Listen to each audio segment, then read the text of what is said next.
أهلا بيكم معانا. النهاردة بنغوص في كام يوم كانوا مليانين حركة وإثارة في سوق انتقالات صيف 2025، تحديداً الفترة من 9 ل 11 يونيو.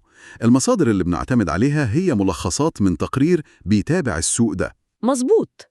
الفترة دي كانت نشيطة جدا وده طبيعي يعني، خصوصا مع قرب نهاية الجزء الأول من فترة الانتقالات.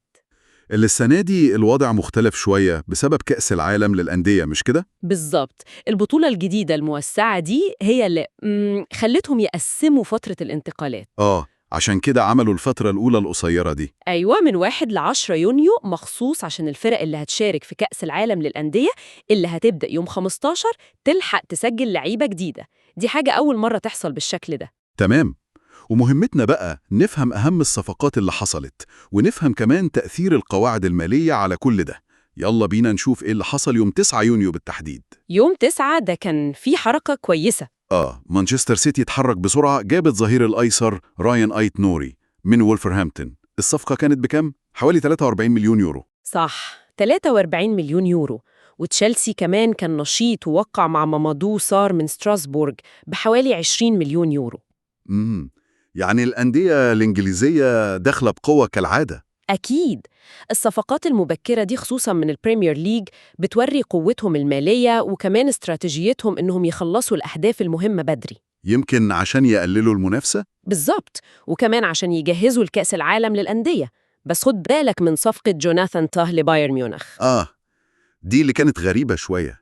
800 ألف يورو بس، ده مبلغ قليل جدا. قليل قوي فعلا، يعني ده يخلي الواحد يفكر، هل ده بسبب بند معين في عقده؟ غالبا كده. أكيد لازم يكون في سبب. ده بيوفر لبايرن مبلغ كبير ممكن يستخدموه في حتة تانية، خصوصا مع قيود الصرف والقواعد المالية دي. مظبوط. طيب، ومع قرب يوم 10 يونيو المهلة الأولى يعني، الحركة زادت أكتر؟ طبعا، الضغط زاد. شفنا جوب بيلينجهام أخو جود راح بروسيا دورتموند من ساندرلاند. بكام الصفقة دي؟ حوالي 33 مليون يورو. أيوة، حوالي 33 مليون. ومانشستر سيتي كمان كمل وجاب ريان شرقي مليون. السيتي جاب لاعب تاني بكام شرقي؟ ب 42 مليون يورو. يعني تركيز الصفقات يوم 10 ده بيوضح إن ظاهرة يوم المهلة الأخيرة دي بتحصل حتى لو الفترة قصيرة. فعلا. والصفقات المتعدلة لمانشستر سيتي ده اللي هو أصلاً مشارك في كأس العالم للأندية بتأكد قد إيه كان مهم للأندية دي تجهز نفسها بسرعة للبطولة. وده يوضح كمان إن وضعهم المالي كويس بالنسبة لقواعد البي اس ار الإنجليزية، مش كده؟ غالباً، أو على الأقل بيعرفوا يدبروا أمورهم ضمن القواعد دي. تمام. طيب، الفترة الأولى قفلت يوم 10، هل الأخبار وقفت؟ لا خالص. يوم 11 يونيو الأخبار المهمة فضلت تظهر. مانشستر يونايتد مثلاً عمل أغلى صفقة في الكام يوم دول. اللي هي صفقة مين؟ ماثيوس كونيا من وولفرهامبتون بحوالي 62.5 مليون جنيه استرليني. مبلغ كبير. فعلا مبلغ كبير. والسيتي كملوا برضو؟ السيتي جابوا رابع صفقة ليهم في الفترة دي، تيجاني ريندرز من ميلان بحوالي 46.3 مليون جنيه استرليني. يا نهار أبيض، 4 صفقات للسيتي في الفترة القصيرة دي. طيب إزاي الصفقات دي بتتأكد بعد ما الفترة قفلت؟ بصي، هو القفل ده بيكون قفل التسجيل الرسمي، لكن الشغل نفسه يعني الاتفاقات، الكشوفات الطبية، كل ده ممكن يكون خلصان أو بيخلص. والتسجيل الرسمي نفسه ممكن يتأجل عادي لغاية ما فترة الانتقالات الرئيسية تفتح تاني يوم 16 يونيو. يعني المفاوضات والاتفاقات شغالة طول الوقت، بس ورق التسجيل هو اللي ليه مواعيد محددة. بالظبط كده. طيب، بعيداً عن الصفقات اللي تمت خلاص، كان في كلام عن صفقات تانية كبيرة زي صفقة فيرتس وليفربول. كان في تقارير بتقول إن ليفربول اتفق مبدئياً عشان يضم فلوريان فيرتس من بايرن ليفركوزن. الصفقة دي بيقولوا ممكن توصل ل 150 مليون يورو، رقم ضخم جدا. رقم ضخم فعلا. قصة فيرتس دي وكمان الكلام عن مستقبل نيكو ويليامز اللي بيقولوا رفض أرسنال وتشيلسي عشان مرتبه عالي وبيفكر في بايرن ميونخ. مالهم دول؟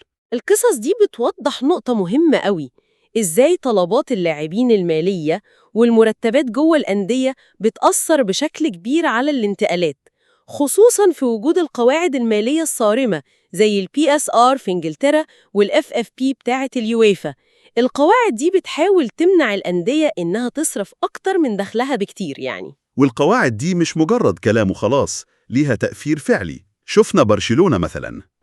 برشلونة اتفرضت عليهم غرامة من الاتحاد الأوروبي بسبب إيه بالظبط؟ بسبب طريقة تعاملهم المحاسبية مع الروافع الاقتصادية بتاعتهم، اللي هي كانت بيع أجزاء من حقوق مستقبلية عشان يوفروا فلوس دلوقتي. الغرامة كانت 60 مليون يورو. ونزلت ل 15 مليون. أيوة، بعد تفاوض، بس بشرط يلتزموا بالقواعد بعد كده. طيب وفي إنجلترا؟ كان في كلام عن تغيير قواعد PSR؟ كان في اقتراح، لكن فشل إنه ياخد الدعم الكافي. الاقتراح ده كان عايز يمنع الأندية تستخدم حيلة معينة. حيلة إيه؟ إنهم بيبيعوا أصول زي فنادق أو عقارات لشركات تابعة ليهم عشان يظبطوا حساباتهم ويتجنبوا العقوبات. تشيلسي كان استخدم الحركة دي قبل كده. يعني بيحاولوا يقفلوا الثغرات دي. بالظبط. وده بيورينا الصراع اللي داير على طول بين رغبة الأندية في المنافسة والصرف وبين الحاجة للاستدامة المالية. والأندية بتحاول تستغل أي فروقات بين قواعد الدوريات المحلية وقواعد اليويفا. تمام.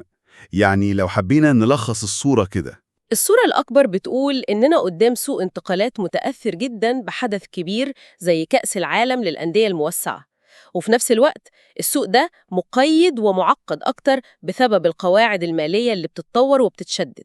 بالظبط. ومع فتح نافذة الانتقالات الرئيسية قريب، السؤال بقى هو: الأندية وخصوصاً اللي مش في كأس العالم للأندية هتكمل صرف كبير لحد فين؟ وإزاي هيقدروا يوازنوا بين طموحاتهم اللي عايزين يحققوها بسرعة وبين القيود المالية دي؟ ده اللي هنتابعه الفترة الجاية.